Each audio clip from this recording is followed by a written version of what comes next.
Papa, I read this news that Accenture's muted guidance throws light on challenges for Indian IT sector. Okay.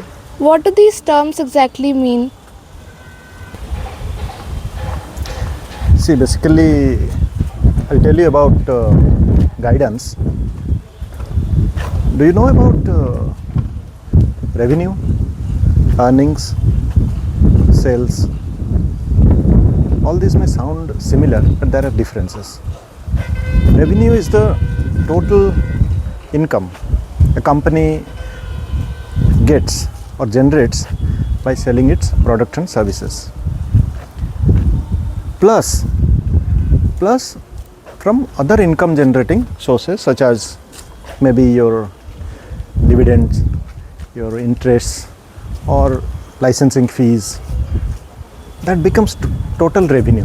Whereas sales is the income generated by selling products and services. So revenue is bigger than sales. Revenue encompasses sales. Revenue is equal to sales plus your other income generating sources such as interest and dividends.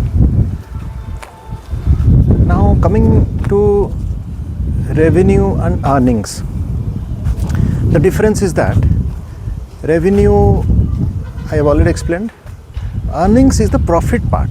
The profit part that remains after maybe taxes, all expenses, all costs are being subtracted. What remains?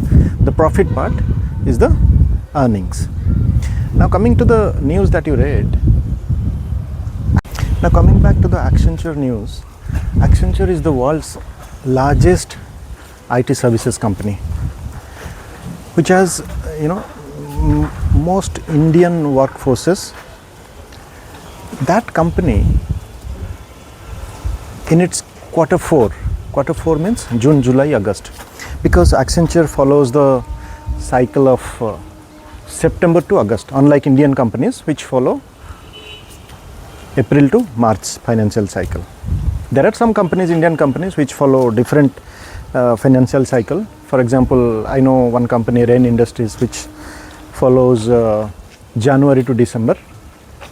It manufactures some calcined petroleum coke and coal tar pitch and other specialty chemicals based at Secunderabad, that follows the cycle of January to December. Most of the Indian companies follow the cycle of April to March, as you must be knowing.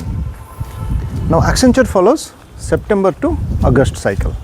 So in the quarter four of Accenture, which is June, July, August, they reported a revenue growth of almost 7%, which is good. But the guidance, now coming back to revenue guidance is a future projection of the revenue.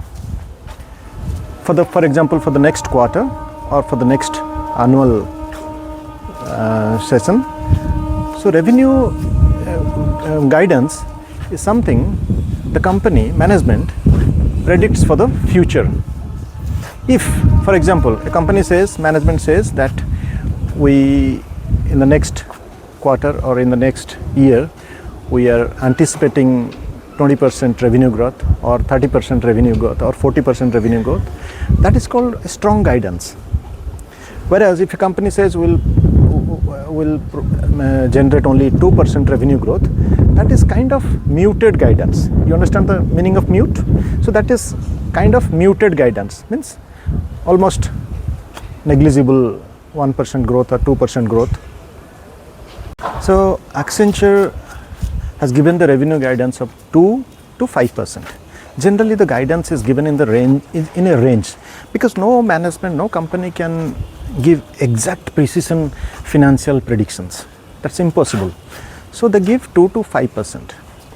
Now since it is the world's largest IT services company, most of the Indian IT companies or the IT sector as a whole derives the sentiment from Accenture. Generally that is being followed for the last many years. What Accenture gives the guidance, That becomes our IT sentiment, IT sector's sentiment. So when Accenture says that the revenue guidance is 2 to 5%, our sectoral sentiment also becomes like that. Maybe the factors contributing to this are, global macroeconomic concerns or uncertainties. Then there is AI impact, or there is, there are many other geopolitical issues which impact the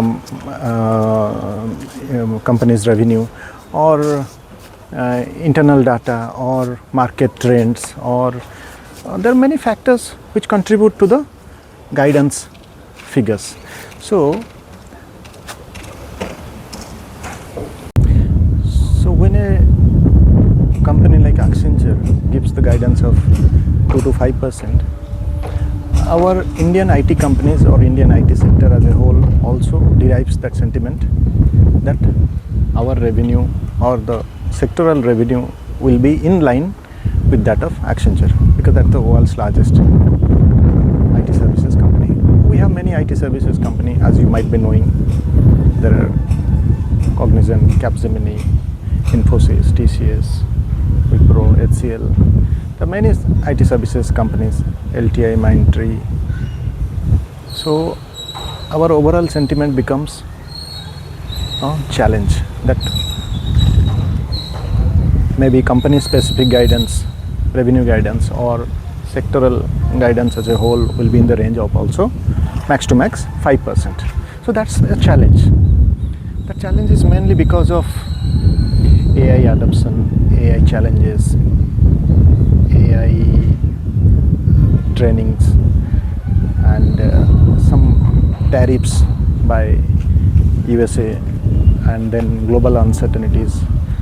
Many factors contribute to this figure, because clients cut their budgets because of market uncertainties, market trends. They do not, they are quite reluctant to do discretionary spending. We call in our personal incomes, we call it disposable income. So in client terms it is called as discretionary spending. So they cut down their budget, and when they cut down their budget, that impacts a company's past revenue and also the future revenue.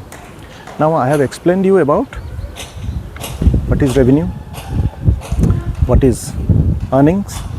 Revenue is top line, earnings is bottom line. Revenue is total income plus income from other income generating sources such as dividends, interests, and earnings is the profit part that remains after subtracting all the costs such as your taxes, expenses, salaries, many other things are subtracted. Then the profit part is called as earnings. And sales is a part of revenue. Sales is only the figure that is obtained by selling products and services. It does not include your interest income or dividend income or sale of an asset.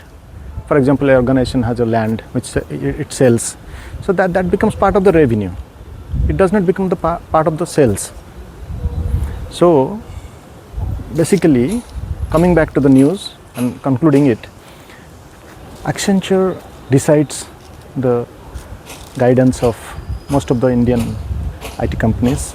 Generally, that is the trend what I have been observing for the last few years, and the sectoral sentiment also is derived from that. So their guidance is 2 to 5%. It's a challenge for us as well, and companies need to innovate. Indian IT companies need to innovate, need to spend on research and development. Our spend on R&D from the total revenue is very, very less compared to the global peers such as Google, Meta, or Nvidia, or OpenAI. The amount of I mean, the percentage of money they spend out of their revenue is quite significant compared to Indian companies. Indian companies will try to mostly, maintain profit margins. But how long you can sustain by maintaining profit margins? You have to innovate. You have to spend on R&D to compete with global peers. You just can't survive on maintaining profit margins. So Indian companies need to innovate and spend on R&D to compete with global peers, or else it will be challenging for the IT sector in the near future. Thank you.